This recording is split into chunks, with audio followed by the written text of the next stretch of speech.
Hi everyone, it's Chris once again from Grand Panda Sims. My F-16 Wild Weasel campaign, first in Weasels over Syria, has been out for over a month now. I wanted to start by saying a massive thank you to everyone that's picked up the campaign. The fact that you all choose to spend your hard-earned money on one of my products is truly appreciated, and it's really a huge honour to be able to develop these products for the DCS community. Now I'm hoping you're all having a great time with FIWOS. I've received lots of excellent feedback so far and I'm humbled by some of your comments. FIWOS was designed to offer a campaign that was exciting and challenging, highly replayable with dynamic and flexible mission design, and with AI and trigger design that is reliable and dependable. From what the majority are telling me, it feels like this is what we've achieved. I'll drop the link to the feedback thread in the description if anybody wants to check out any of the user comments. But with all that said, I'm a big believer that not all campaigns are for all types of players, and I always want you, the potential customer, to make an informed purchase. I've seen some comments that there's too much flying and not enough shooting, not enough air-to-air combat in a Weasel campaign. They don't like the choice of weapons are given. Obviously, I disagree with these comments, but that's fine, and it's one of the reasons I make Mission 1 of my campaigns available as a demo through my Discord. We all like and are all looking for different experiences in this sandbox that Ego Dynamics has given us. So with that in mind, this video is intended to answer a few commonly asked questions and offer some advice in a few areas where I'm seeing repeated user error causing some of you some problems. So first off, let's talk about aircraft startup. Like all my campaigns, FIWOS uses a custom air traffic control system. You will be asked to set the radios correctly and communicate with ATC to gain permission for things like aircraft startup, taxi and departure. To do this, you need to do two things. The very first thing you should do is set the battery switch all the way to main power. Now this makes DCS turn on the F10 custom radio menu. If you don't select main power, you will be stuck at the first hurdle. The next step is to open the radio menu and select the F10 option. Not the F5 option, but the F10 option. All comms will be through this customizable F10 option in the campaign. And there's got to be something in the human brain that's wired that when the message in the top right tells you to select the F10 option, so many people choose the F5 option. Upon returning to H4, you will be directed into the base's airspace via one of two waypoints, Alpha and Bravo. These are always listed as waypoints in your kneeboards. When you arrive at Alpha or Bravo, you will be directed to hold over H4 in the pattern. Now the pattern has caused confusion for a few people. It is a simple racetrack pattern overhead the base, the conditions for which are fairly forgiving. Just make sure you avoid directly overflying the town of Roesh below 7,500 feet as per the noise abatement procedures. If below 7,500 feet, simply fly around the town. You've got miles of empty desert all around you.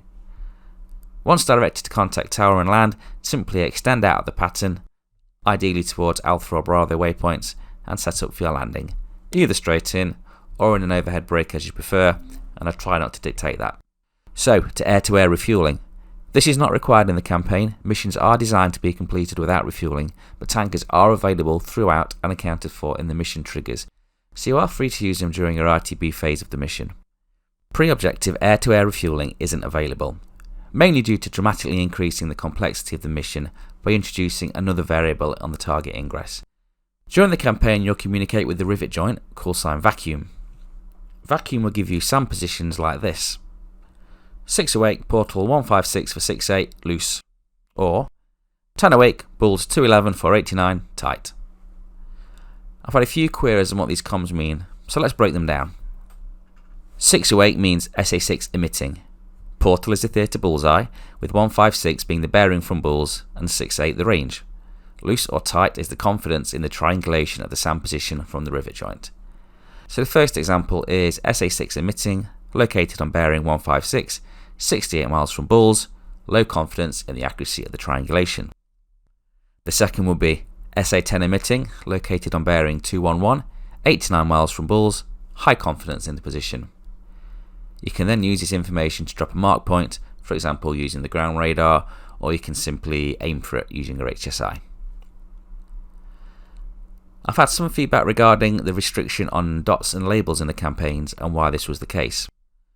Part of the reason is that I was mistakenly under the impression that the force override option in the DCS settings would override the mission settings with your preference. My ideal situation is to present the missions to you in the vision I have for them, but with you, the end user, having the ability to opt out of this if you want a different experience. Given that a lot of this campaign is based around leveraging the Wild Weasels systems and capabilities of the Viper to find and kill SAMs, my vision for the campaign is that you shouldn't know where these SAMs are, and should be pushing into threat rings and exposing yourself in a deadly game of cat and mouse. But following some helpful clarification on the ineffectiveness of the override option and some well-reasoned arguments from a few customers, I've unlocked colour dots to help with spotting for those that need it. My final thought is just around experimentation in the campaign and allowing yourself to go with the flow. Without giving spoilers, there's been a few occasions that have confused me slightly when some players have struggled with certain parts of some later missions, questioning why they are asked to do certain things when they disagree with the tactic, or having missed a target with their bombs and quitting and starting again. These missions are designed to keep working whatever you do, within reasonable limits of course. If you fail to kill a SAM, then it might not matter. Get in front of it and make it shoot at you, not the big fat B-52. You've always got the option of aborting a task or giving the target to someone else. Failure is always a valid option in still successfully completing the mission. You'll just lose score and probably, I'm imagining, a little bit of pride. So my challenge back to the community is why not experiment a bit more and see what happens. I've done my best to predict and allow for all manner of player behaviours, and this flexible mission design permeates through the campaign. Don't forget, there's always the immortal option available as well, although I am impressed at how tenacious many of you are and your determination not to use it. So that's all for now. I hope that's answered a few commonly asked questions about FIWOS. I'll be back soon with news on my next project, which is, as it happens, also a commonly asked question at the moment. Now, I'm not saying anything yet, but some of you will have already discovered what this is. But for those that haven't, no spoilers here please. Until then, see you later.